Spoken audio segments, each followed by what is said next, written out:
ఈ రోజు నుండి 10 రోజుల వరకు జరుగుతుంది. ఈరోజు చర్చా విషయం బాలల విద్య. ఇప్పుడు మన గౌరవనీయులైన ముఖ్యమంత్రి గారిని ప్రారంభోపన్యాసం ఇవ్వవలసిందిగా కోరుతున్నాము. గౌరవ సభాపతి గారికి, గౌరవ సభ్యులకు నమస్కారం. పిల్లలే తెలంగాణ భవిష్యత్తు. ప్రతి పిల్లవాడికి నాణ్యమైన విద్య, సురక్షిత పాఠశాల మరియు మంచి భవిష్యత్తు ఇవ్వడం మా లక్ష్యం. అధ్యక్ష, విద్యకు సంబంధించిన విషయంపై మా ప్రభుత్వం ఒక కమిటీని ఏర్పాటు చేసింది. ఆ కమిటీ రిపోర్టు విద్యాశాఖ మంత్రి దగ్గర ఉన్నది. దయచేసి వారికి అనుమతి ఇవ్వవలసిందిగా కోరుతున్నాను. సరే, అయితే విద్యాశాఖ మంత్రి గారు మాట్లాడారు. గౌరవ సభాపతి గారు, గౌరవ సభ్యులకు నమస్కారం. మాకు అందిన నివేదిక ప్రకారం మన రాష్ట్రంలో పాఠశాలల పరిస్థితి చాలా వరకు బాగానే ఉన్నది అధ్యక్ష. కొన్ని ప్రాంతాల్లో మాత్రం చిన్న చిన్న సమస్యలు ఉన్నాయి. అవి ఏమిటంటే 8వ తరగతి తర్వాత డ్రాప్అవుట్, డిజిటల్ పరికరాల కొరత. వీటిని కూడా త్వరలోనే పరిష్కరిస్తాం అధ్యక్ష. ఇప్పటికీ చాలా పాఠశాలలో మధ్యాహ్న భోజనం ఏర్పాటు చేశారు. ఇందులో గుడ్లు, పండ్లు వంటి పౌష్టికాహారం ఉండేలా చేస్తున్నారు. మన ఊరు మనబడి లాంటి కార్యక్రమాలు ఉన్నాయి. దీనివల్ల పాఠశాల మనది అన్న భావన కలుగుతుంది. అమ్మ ఆదర్శ పాఠశాల ఏర్పాటు చేశాం. ఇందులో సమాజంలోని అందరినీ భాగస్వామ్యం చేస్తున్న ఉపాధ్యాయుల నియామకం ఉన్నది. దీనివల్ల నిరుద్యోగుల కొరత తీరుతుంది అధ్యక్ష. ఇంకా స్కాలర్షిప్స్ కూడా ఇస్తున్నాం. డిజిటల్ క్లాస్ రూమ్స్ ఏర్పాటు చేశాం. ఇందువల్ల పిల్లలు ఇష్టంగా చదువుకోవడానికి ఉపయోగపడుతుంది. ఇటువంటి కార్యక్రమాలు ఇంకా చేసి ప్రైవేట్ పాఠశాలకు దీటుగా ప్రభుత్వ పాఠశాల ఉండేలా చేస్తాం అధ్యక్ష. ధన్యవాదాలు. ఆర్థిక శాఖ మంత్రి గారు, విద్యకు సంబంధించి బడ్జెట్ కేటాయింపుల గురించి ఏమైనా చెప్పాలనుకుంటున్నారా? గౌరవ సభాపతి గారు, గౌరవ సభ్యులారా, అందరికీ నమస్కారం.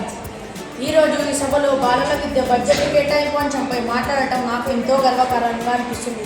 ఎందుకంటే పిల్లలే మన తెలంగాణ భవిష్యత్తు కదా అధ్యక్ష. ఈసారి ప్రభుత్వం చరిత్రలోని అత్యధిక బడ్జెట్ బాలల విద్య కేటాయిస్తున్నది. మొత్తం కేటాయింపు 23,180 కోట్ల అధ్యక్ష. ఈ కేటాయింపు పిల్లల విద్య నాణ్యత, సదుపాయాలు, భద్రత మరియు డిజిటల్ లర్నింగ్ అభివృద్ధి చేయడానికి అధ్యక్ష. అలాగే వచ్చే 3 సంవత్సరాలు కొత్త లక్ష్యాలను ఏర్పాటు చేసుకున్నాం అధ్యక్ష. అవి ప్రభుత్వ పాఠశాలల నిర్మాణం, ఉచిత కోచింగ్ సెంటర్లు, skill development labs, digital class రూమ్లు, స్కూల్ యూనిఫామ్లు మరియు ఉచిత పుస్తకాలు అధ్యక్ష. వీటి కోసం ప్రణాళిక వేయడం జరుగుతుంది అధ్యక్ష. ధన్యవాదాలు అధ్యక్ష. చాలా మంచి వివరణ ఇచ్చారు. ఎవరైనా మాట్లాడదలుచుకున్నారా? धन्यवाद अध्यक्ष। माननीय सदस्य, माननीय सभापति, आज हम जिस विषय पर चर्चा कर रहे हैं वो बाल शिक्षा के बारे में है। जो भी एजुकेशन कम्युनिटी ने विद्या के बारे में बताया वो हमारे एरिया में नहीं हो रहा है। और पानी की समस्या और रोडों की समस्या बहुत है। बारिश के समय स्कूल की छतों से पानी टपकता है, जिसके कारण बच्चे पढ़ाई पर ध्यान नहीं दे पाते और पाठशालाओं की दीवारें भी बहुत कमज़ोर हैं। बारिश के समय रोड पूरी भर जाती है और मैन हाउस नहीं दिखते। लोग डर डर कर चलते हैं। अभी परसों में ही एक लड़का उसमें गिर गया। मैं ये चाहती हूँ कि आप उसके बारे में कुछ सोचें। धन्यवाद। ఇప్పుడు రోడ్ అండ్ ట్రాన్స్పోర్ట్ మినిస్టర్ గారు మాట్లాడతారు. అధ్యక్ష, నమస్కారం. రోడ్ల గురించి గౌరవనీయులైన ఎమ్మెల్యే గారు అడిగిన ప్రశ్నపై మేమంతా ఆలోచించి ఈ సమస్యను పరిష్కరిస్తాం అధ్యక్ష. ధన్యవాదాలు. ఎవరైనా మాట్లాడదలుచుకున్నారా?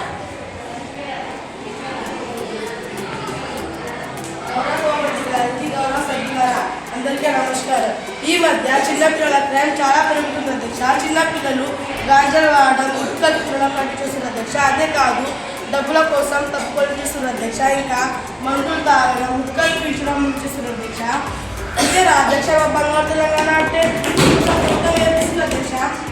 ప్రజలకు జాబు కావాలి అధ్యక్ష. ధన్యవాదాలు అధ్యక్ష. ఈ విషయంపై హోంమంత్రి గారు సమాధానం ఇస్తారు. గౌరవనీయ సభాపతి గారికి, సభ్యులకు నమస్కారం. మన శారదా ఎమ్మెల్యే గారు జబర్దస్త్ ప్రశ్న అడిగింది. ప్రభుత్వం కోసం మేము చాలా తరం చేసినాం అధ్యక్ష. ఇవి ఏంటంటే పిల్లలు సురక్షితంగా ఉన్నప్పుడు మాత్రమే కదా వాళ్ళు స్కూల్కి పోయేది. ఏం భయపడకుండా బేఫికర్గా స్కూల్కి పోతే చదువు అన్నది మంచిగా మాకు ఎక్కుతుంది. అందుకే వాళ్ళ సౌలభ్యం కోసం మేమేం చేస్తున్నామంటే పోలీస్ పహార్ ఏర్పాటు చేస్తున్నాం అధ్యక్ష. దీనివల్ల పోలీసులు ప్రతి చోట ఉంటారు అధ్యక్ష. ఇంకా షీటింగ్స్ కూడా ఏర్పాటు చేస్తున్నాం అధ్యక్ష. ఆడపిల్లల జోలికి ఎవరైనా వెళ్తే వాళ్ళకి కూడా ప్రాతర్యాది రావాలి. సైబర్ సేఫ్టీ కూడా ఏర్పాటు చేసాం అధ్యక్ష. ఈ మధ్య పిల్లలంతా ఫోన్లలో పడి ఆగమాగమవుతుంది అధ్యక్ష. అందుకే సైబర్ సేఫ్టీ పిల్లలు డ్రగ్స్ గాంజాయి తీసుకుంటున్నాం అధ్యక్ష. అంతేకాకుండా పిల్లలకు పోలీసులకు మధ్య మంచి దోస్తానం ఉండడానికి పోలీస్ స్టూడెంట్ ఇంటరాక్షన్ కూడా ఏర్పాటు చేశాం అధ్యక్ష. ఇంకా పిల్లల కోసం పోక్సో యాక్ట్ కూడా ఉంది అధ్యక్ష. దీనివల్ల పిల్లలకు మంచి ప్రొటెక్షన్ లభిస్తుంది అధ్యక్ష. ఇంకా చాలా ఉన్నాయి అధ్యక్ష. పిల్లల కోసం ప్రభుత్వం చాలా సౌకర్యం అధ్యక్ష. ధన్యవాదాలు. సభ అధ్యక్షులకు మరియు సభ నాయకులకు నమస్కారం. మాది మహబూబ్నగర్ జిల్లా నియోజకవర్గం అధ్యక్ష. నేను గ్రామీణ శాఖ మంత్రి గారిని ఒక ప్రశ్న అడగదలుచుకున్నాను. ఈ మధ్య అందరూ ఊళ్ళని వదిలి చదువుకోవడానికి పట్టణాలకు వెళ్తున్నారు.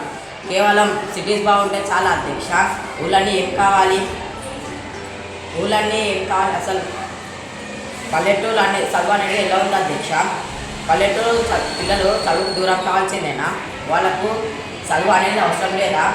దీనికి సమాధానం కావాలి అధ్యక్ష. ధన్యవాదాలు. ఇప్పుడు గౌరవనీయులైన గ్రామీణ శాఖ మంత్రి గారు మాట్లాడతారు. సభ అధ్యక్షులకు మరియు సభ నాయకులకు నమస్కారం. అధ్యక్ష, నేను చిన్న గిరిజన ప్రాంతం నుంచి వచ్చిన అమ్మాయిని. చిన్నప్పుడు నేను ఎదుర్కొన్న కష్టాలు, పాఠశాల దూరం, పుస్తకాల కొరత, బడి వంటి సమస్యలు ఇవన్నీ నాకు బాగా గుర్తున్నాయి. అందుకే ఓ పేదింటి అమ్మాయిగా ప్రారంభమైన నా ప్రయాణం ఈరోజు మంత్రి స్థాయికి రావడానికి కారణం విద్య మాత్రమే.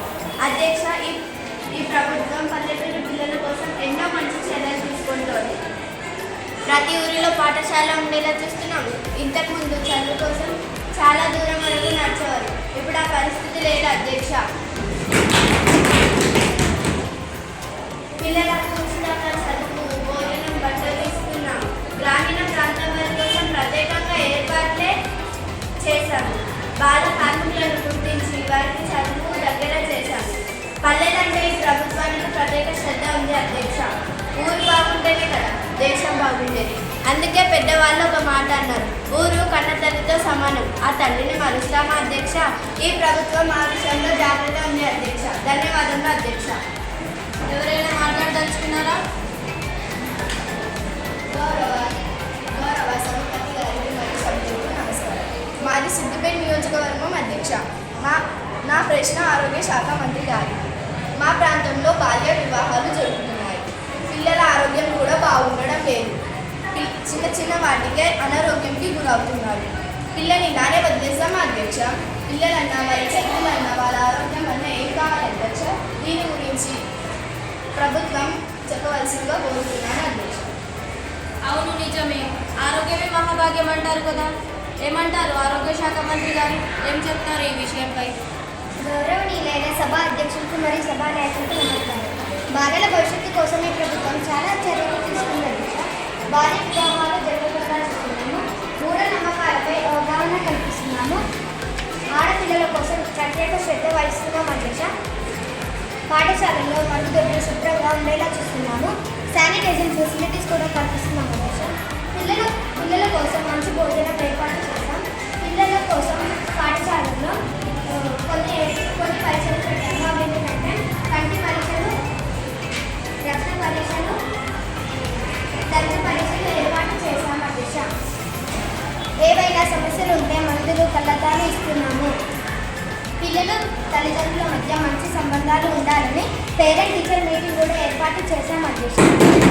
మహిళలు పిల్లలు మంచిగా ఉండాలన్నదే మా కళ అధ్యక్ష. ధన్యవాదాలు. ఇప్పుడు ఇంకా ఎవరైనా మాట్లాడదలుచుకున్నారా?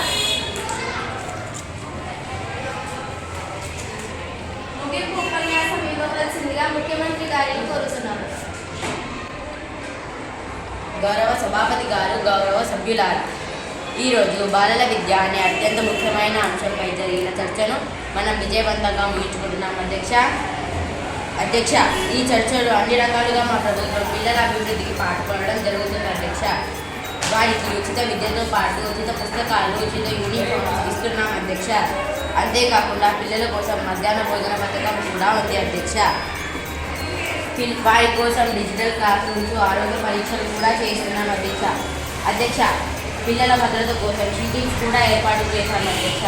అంతేకాకుండా వారు తొమ్మిది రోజులు పోకుండా డ్రగ్స్ పైన అవేర్నెస్ ప్రోగ్రామ్స్ కూడా చేస్తున్నాం అధ్యక్ష. వాళ్ళ సంక్షేమం కోసం చైల్డ్ స్కిల్ డెవలప్మెంట్ ప్రోగ్రామ్స్ కూడా ఉన్నాయి అధ్యక్ష. మా ప్రభుత్వం బాలల అభివృద్ధికి అన్ని రకాలుగా కృషి చేస్తున్నారు. ఈ చర్చను చేశారు. అందరికీ నా హృదయపూర్వక ధన్యవాదాలు. చాలా మంచి చర్చ జరిగింది. పిల్లల విద్య మరియు అభివృద్ధి కోసం ప్రతి ఒక్కరూ కృషి చేయాలి. ఈరోజు జరిగిన చర్చ అందరికీ నాణ్యమైన విద్య అందుతుందని ఆశిస్తున్నాను. సభను ఇక్కడితో ముగిస్తున్నాను. ధన్యవాదాలు. జాతీయ గీతంతో సభను ముగిద్దాం.